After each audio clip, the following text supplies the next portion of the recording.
Welcome to my channel. আজকের ভিডিওতে যারা 2024 সালে মাধ্যমিক পরীক্ষা দেবে তো তাদের জন্য এই অঙ্কটা, এটা ত্রিকোণমিতির অঙ্ক, এটা 5 নম্বর থাকবে। তো এই অঙ্কটা আজকে সমাধান করব। তো এই অঙ্কটা আমাকে অনেকজন হোয়াটসঅ্যাপে করে দেওয়ার জন্য অনুরোধ করেছে। তো আশা করি খুবই ইম্পর্টেন্ট অঙ্ক। আর এটা আমি দেখলাম যে এবিটিএ টেস্ট পেপারের সাজেশনেও দিয়েছে। তাছাড়া এটা 2016 সালের মাধ্যমিক পরীক্ষাতে এই অঙ্কটাই পড়েছিল। তো এই অঙ্কটা খুবই ইম্পর্টেন্ট অঙ্ক। তো এইটা প্র্যাকটিস করলে আশা করি তোমরা খুবই উপকৃত হবে। তো অঙ্কটা কী আছে দেখো, এটা 2016 সালের মাধ্যমিক পরীক্ষায় পড়েছিল। তাছাড়া এবছরের মানে 2023-24-এর এবিটিএ টেস্ট পেপারের সাজেশনেও এই অঙ্কটাই রয়েছে। আর অনেকজন আমাকে এটা করে দেওয়ার জন্য অনুরোধও করেছে। তো সেই জন্য এটা আজকে সমাধান করব।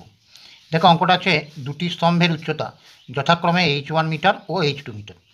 দ্বিতীয় স্তম্ভের গোড়া থেকে প্রথমটির চূড়ার উন্নতিকোণ 60 ডিগ্রি, আর প্রথমটির গোড়া থেকে দ্বিতীয়টির চূড়ার উন্নতিকোণ 45 ডিগ্রি হলে দেখাও যে H1 স্কোয়ার সমান 3H2 স্কোয়ার। ভালো করে অঙ্কটা পড়বে, এবার দেখবে যে দুটি স্তম্ভের উচ্চতা যথাক্রমে H1 মিটার ও H2 মিটার। দ্বিতীয় স্তম্ভের গোড়া থেকে প্রথমটির চূড়ার উন্নতিকোণ 60 ডিগ্রি এবং প্রথমটির গোড়া থেকে দ্বিতীয়টির চূড়ার উন্নতিকোণ 45 ডিগ্রি হলে দেখাও যে H1 স্কোয়ার সমান 3H2 স্কোয়ার। দেখো, প্রথমে এইভাবে ছবি একটা এঁকে নেবে।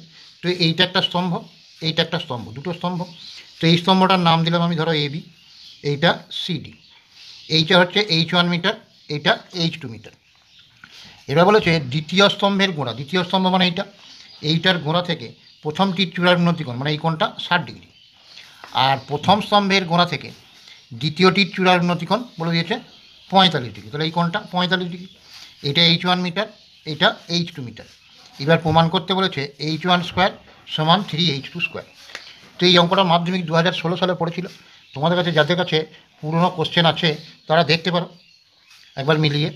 তো দেখো, প্রথমে এই ত্রিভুজটাতে ধরো এটা ABC, যেহেতু এটা স্তম্ভ, এটা ভূমির সঙ্গে লম্বভাবে আছে মানে এটা 90 ডিগ্রি এই কোণটা, আবার এটাও লম্বভাবে আছে মানে এই কোণটা 90 ডিগ্রি।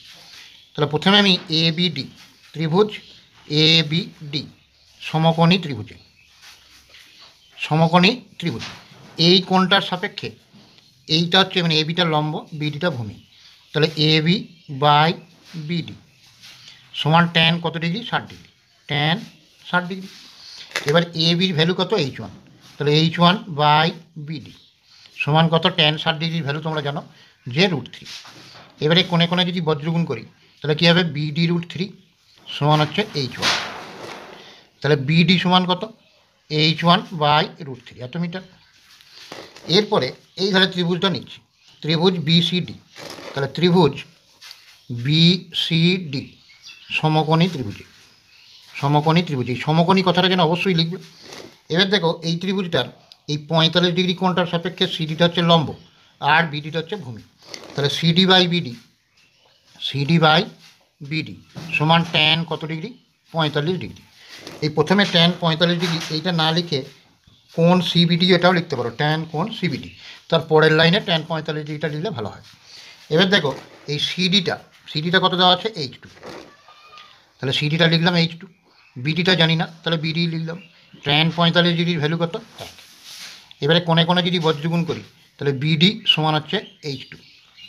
এখানে BD সমান কত বেরিয়েছিল? H1 by √3। এখানে BD কত বেরিয়েছে? H2। এবার দেখো, এই BD দুটো এখানেও যা, BD দুটোই সমান। তাহলে বাম দিক দুটো সমীকরণটা যদি সমান হয় তাহলে ডান দিক দুটোও সমান। তারপরে এখানে BD সমান H2, এটা BD সমান এটা। তাহলে H1 বাই √3 সমান হচ্ছে H2। এবার দেখো, উভয় পক্ষের যদি আমি হোল স্কোয়ার করে দিই মানে বর্গ করে দিই তাহলে H1 বাই √3 এইটারও হোল স্কোয়ার করলাম সমান H2 এইটারও হোল স্কোয়ার করলাম। তাহলে এটা হলো H1 স্কোয়ার আর √3 স্কোয়ার 3, আর এটা হলো H2 স্কোয়ার।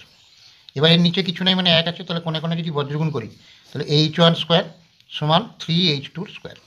আমাকে এইটাই প্রমাণ করতে বলেছিল যে H1 স্কোয়ার সমান 3H2 স্কোয়ার। তাহলে এটা প্রমাণিত। তো আশা করি বুঝতে পেরেছ। তো যদি কোনো অসুবিধা থেকে থাকে হোয়াটসঅ্যাপে বা কমেন্টে জানাতে পারো। এরকম অনেক ভিডিও দেখবে সলিউশন করে দেওয়া আছে, যদি না দেখে থাকো আমি ডিসক্রিপশন বক্সের লিঙ্ক দিয়ে দেবো, প্লে লিস্ট থেকে দেখে নিও।